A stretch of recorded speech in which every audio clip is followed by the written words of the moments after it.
ஆண்டவரை நேசிக்கிறேன், ஆண்டவருக்கு பிரியமாக வாழணும்னு நினைக்கிறேன்.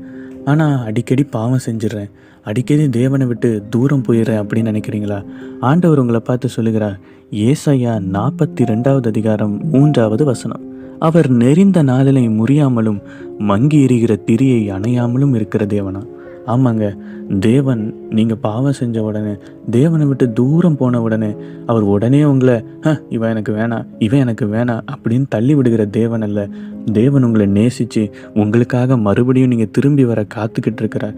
பாவம் செஞ்சிட்டேன், ஆண்டவரை விட்டு விலகி போயிட்டேன், இருள் என் வாழ்க்கைக்குள்ளே வந்துருச்சு அப்படின்னு நினைக்கிறீங்களா? தேவன் உங்களை தள்ளி விடலை, தேவன் உங்களை மறக்கலை. இப்போவும் ஆண்டவர் உங்களுக்காக காத்துக்கிட்டு இருக்கிறார் என்பதை மறந்துடாதீங்க. அதனால சீக்கிரமாக ஆண்டவர்கிட்ட வாங்க.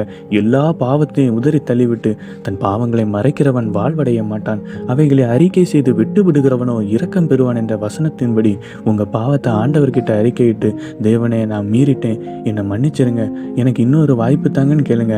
இரக்கமுள்ள தகப்பன் நிச்சயமாக உங்களுக்கு மறுபடியும் ஒரு வாய்ப்பு தந்து உங்கள் ஸ்தானத்தில் மறுபடியும் உங்களை நிலைநிறுத்துவார். அதனால தைரியமாக தேவன் கிட்ட வாங்க, கிருபாசன தண்டை சேருங்க. தேவன் உங்களை ஆசீர்வதிப்பார்.